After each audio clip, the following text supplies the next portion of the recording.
Producing. So, okay. So my name is Ekua, and I am a coach, and I coach ambitious women globally with a particular interest with American expat women living in London and helping them to transition into London life. I have recently written a book, Be Your Number One Cheerleader, and that book is about the entrepreneurial journey and using some of my own personal stories to talk about coaching and building confidence. So today I am lucky and I'm just super excited to introduce Kanthi because she's got a wealth of experience working with large corporations and also thinking about the cultural diversity aspect of leadership and business. So the first question that I would love to ask Kanthi is to really give us her 5-minute pitch to tell us about her international background, what does she do, and why does she do it? So take it away. Well, I've got quite an extensive international background. I've worked in about 50 different countries. I've lived in several of them. For instance, I lived in Argentina, in Buenos Aires for some years. I've worked everywhere in South America now, apart from Nicaragua. I lived in Asia for quite a few years. I've worked and lived in many countries in Europe. So what I've done is taken that knowledge and experience of working in those different cultures and added that to my leadership experience, so that I've brought understanding how people operate in a senior environment, and then brought the understanding of how they interact in different cultures. So for instance, Americans are the most extreme. They're very, very forthright. They say as it is.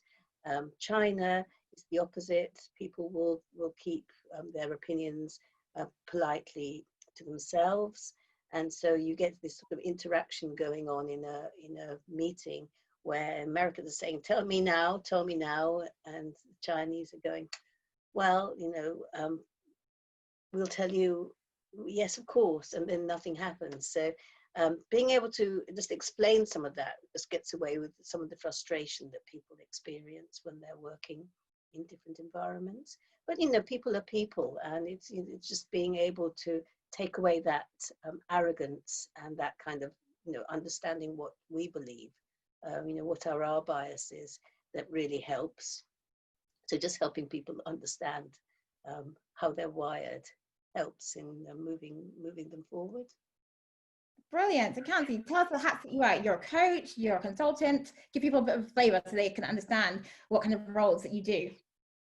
Well, I work with a number of multinational companies with their senior teams on decision making, understanding the culture, understanding organizational culture, because organizational culture is a very underestimated thing.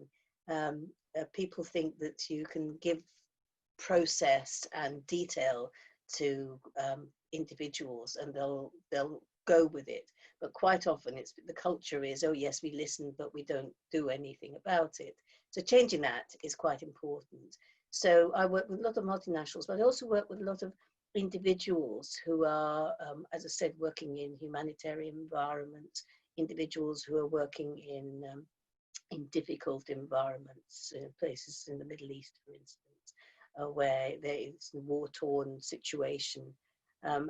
In terms of coaching them and helping them, lead their business, be the best people that they can be in that environment. And then I also coach small and medium-sized businesses, so companies looking to upscale. So they've been quite successful where they are, and they've been given funding, or they're about to try and get investment, and they're going into larger markets. So that's what I do.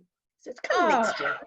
Amazing. That is a real mixed bag of fantastic things. So let's dig a bit deeper into the cultural issues. And I'd really love to ask you, what do you think are the main issues that large organizations should bear in mind when they're, wanting to build a diverse workforce, have people from different cultural backgrounds working together as efficiently as possible? What do you think is some good tips on that? Well, I think just accepting that not everybody's the same. Organizations try to stereotype this. This is our typical worker, and that's not the case. So acknowledging that nobody is the same wherever they come from is a good starting point. And then so we've got different things that will create our our motivation. And then the second thing is celebrate the differences, because celebrating the differences really, really creates positive drive and energy in an organization. And once you're doing that, all sorts of other things will fall out of it. But if you acknowledge that there's a difference and then celebrate the difference, it's a really good starting point. But most companies struggle with that as overall. Yeah, well, tell us about actually how do we celebrate cultural diversity, and what have you seen that's been particularly effective? Because I think a lot of people would want to hear about that. Well, for instance, one of the companies I was working with was doing quite a lot of work in India, particularly, but also in other parts of Asia, and they actually celebrated some of the things like Diwali.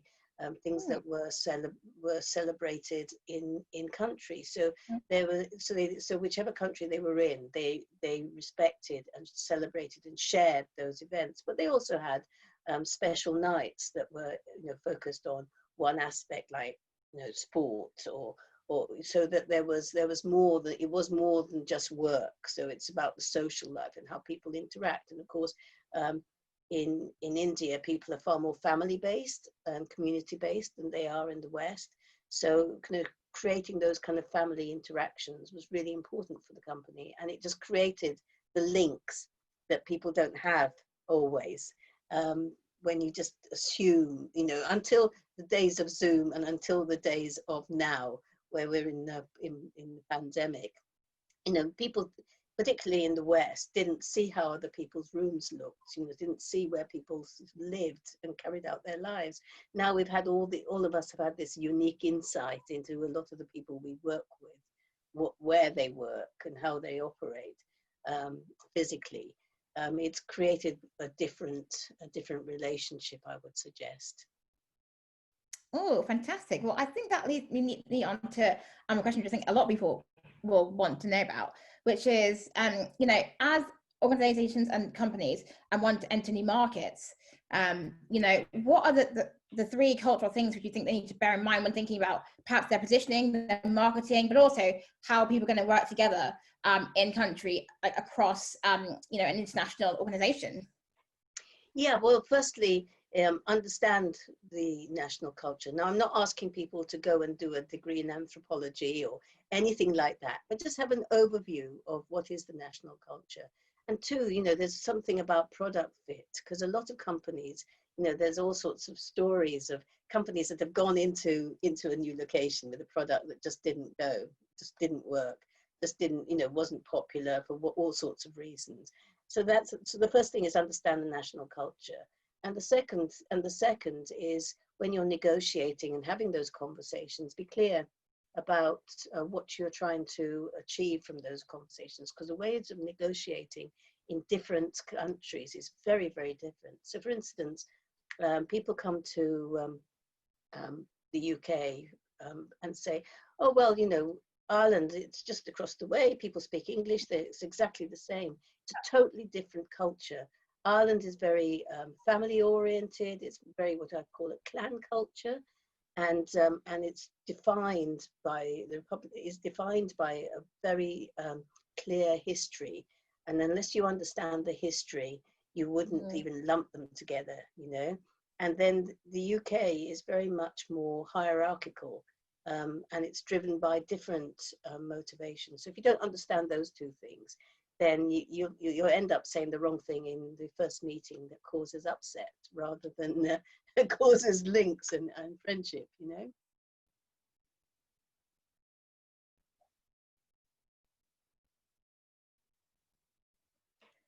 Yep. Oh, brilliant. Okay. No, that was fascinating. No, that was really, really interesting. Yeah, so just to obviously acknowledge the time that we're in, which is COVID-19, it's a global health pandemic, that's been really affecting a lot of business, and that uncertainty is, a driver for both individuals and companies. How do you think that, as companies or individuals, people can navigate that, and what should they do? What are your top tips for working at certain times? I'm sorry. Work. Do you mean just working at certain times, or do you mean just navigating uncertainty? Is that your question? Yes. Okay. So in terms of navigating uncertainty, nobody likes uncertainty, but we are in uncertain times, and embracing uncertainty is difficult, and will always be difficult. Different cultures actually respond to uncertainty better than others. And again, it's all about hierarchies and countries that are much more process and decision driven. Germany, for instance, would struggle with the uncertainty that this sort of pandemic creates. So that there's that. And then, if you're doing calls constantly with a country, it's really important to understand what time of the day it is. It's fundamental, but a lot of people forget.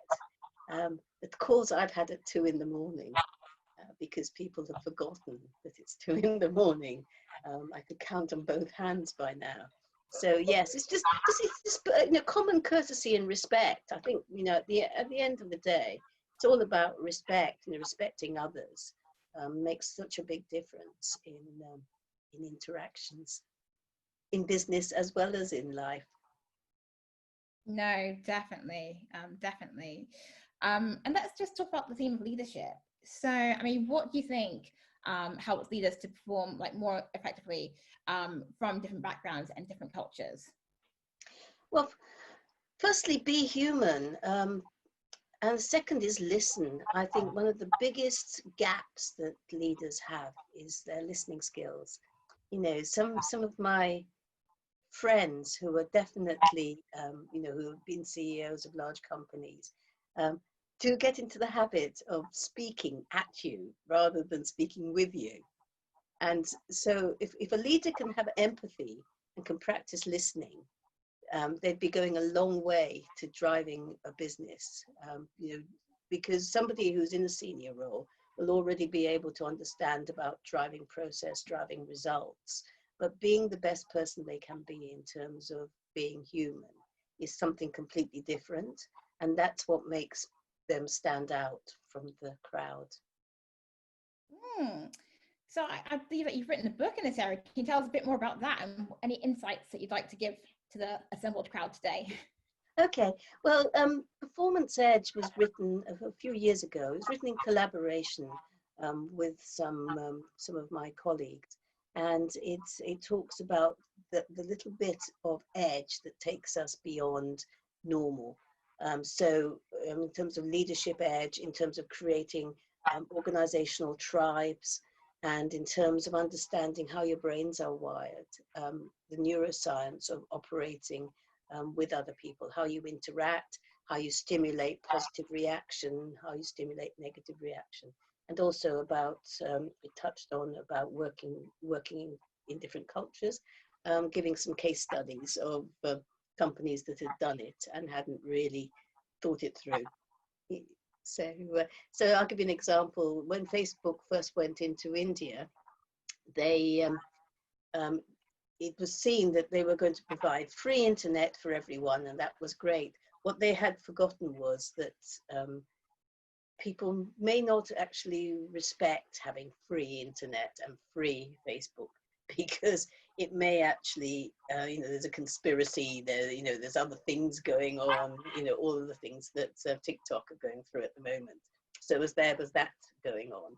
And then secondly, there was just a real concern about strangers bearing gifts, because again, historically, the country has been raided and pillaged by all sorts of countries over time.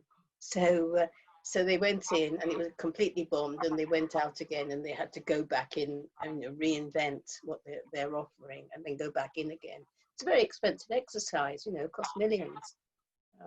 Very, very, very wasteful exercise. No, that is fascinating. So can you give us an example in your experience of a company that's really done, cultural, cross-cultural reorganization and transformation effectively? And what do you think they did that was different as opposed to Facebook, who didn't really understand the climate and the culture? Mm. It's, companies that do it effectively are few and far between, because brands don't often travel globally unless there's been a lot of thought in advance of time. I suppose the companies that do most effectively are pharmaceuticals, simply because they're providing medication and they're dealing with specific areas of provision and professions. Um, but most organizations try and impose their culture on whichever country they're going into.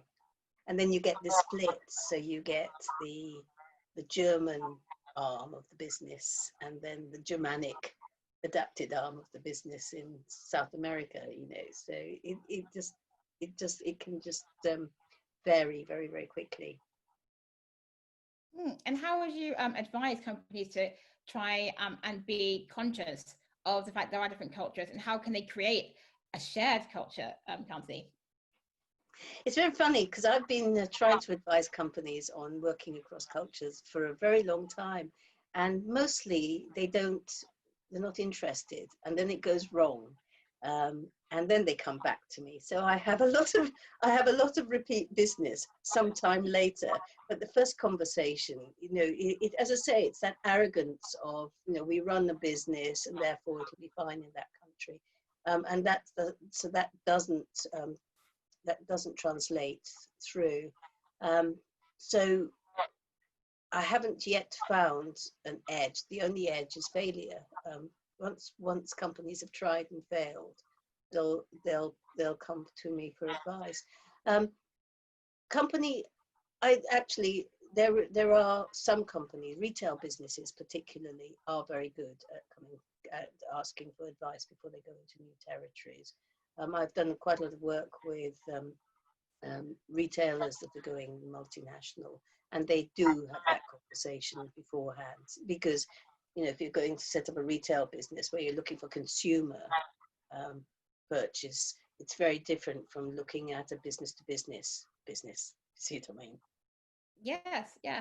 And still just sticking in this area, like what are your thoughts on language in terms of when an English-speaking company goes into a country that doesn't speak English? Do you think it's best to actually continue with the same language, or to think about whether localizing the content and the marketing is appropriate? They need to localize language and market. Because the nuances of language are interpreted differently, and we are the words we speak. That's the only thing that humans can interact with. So the language is very different, and so understanding that and localizing, it's really important. One mistake never to make is get somebody who's a non-resident. So for instance, if somebody was Argentinian second generation, don't just assume that they can go to Argentina, or a Brazilian second generation. Don't assume they can go back to Brazil and manage to run the business, because they will have been biased by living in different environments. So then that nuance, that awareness is very clear. But companies do make a big mistake of hiring somebody because they look the part or they sound the part, as opposed to thinking why they're doing it. See, we're all humans, we're all fallible, we all make some mistakes. Absolutely. And that brings us neatly to the question of the hour, which is confidence. So we really love you, Kanthi, to provide us with your confidence tip and how you've used it. Okay. Well, my confidence tip is the Oscar Wilde quote, which is be yourself, because everyone else is taken. You just be yourself, understand who you are. Don't take what your parents or somebody thinks you should be. Just be clear about who you are. Be yourself. That will give you more confidence than anything else in the world. and everybody else is taken. You're not anybody else. You don't want to be like somebody else. You want to just be yourself, because everybody's unique, and embracing that uniqueness is something that people don't do. Women particularly aren't great at it. And Kanthi, how would you suggest, as women, that we feel comfortable to embrace being ourselves? Because we often find that we want to compare ourselves to others, and we think that we look at other people's stories and their journeys, and we think, oh, why can't we become that person's success, or have the things that they have? And how do you think that we can stay focused on ourselves and realize that actually our story and our journey are worth pursuing, and we will, get there in our own time? Well, what people have achieved is different from those people. So they achieved what they did based on how they got there. So if we want to achieve something, so be clear about what we want as our goal, and then be the best people we can be. So I can't be like you to achieve what you've achieved, and you can't be like me, but you could actually achieve exactly what I've achieved by doing it your way. Which makes me think I might burst into song and sing "I Did It My Way." Fantastic. Yeah, and I guess just finally, just to close up our segment on confidence, what do you think we can practice daily to help us get in that confidence space, when we might feel a little bit nervous or a little bit fearful about being the best Kanthi, or being the best Ekua, or whoever else is on the call today? Well, it absolutely say it. Make it your mantra. None of us spend every day being the best that they can be. We've got all these voices in our heads that are arguing. Oh no, you got to do this.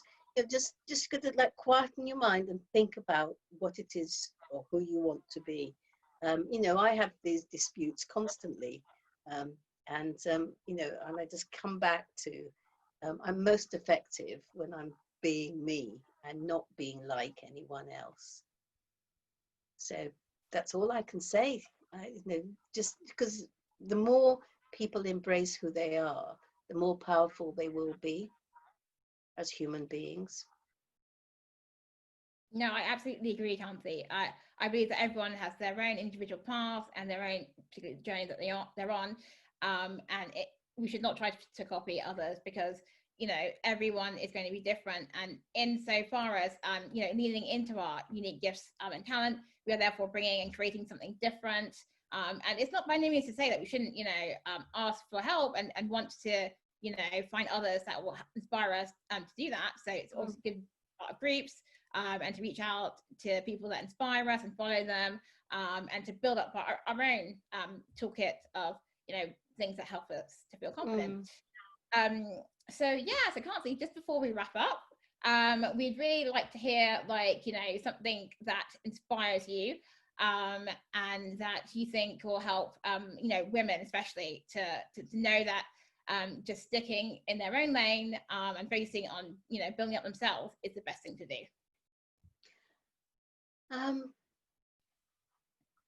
Blue sky, blue sea, being positive, those are the things that inspire me to be the person I can be.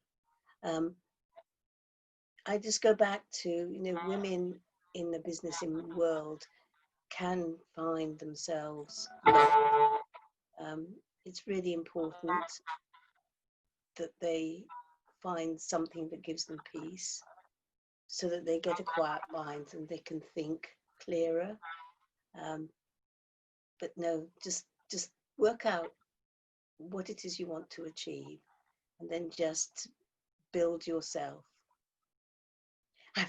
Build yourself, and the rest will come.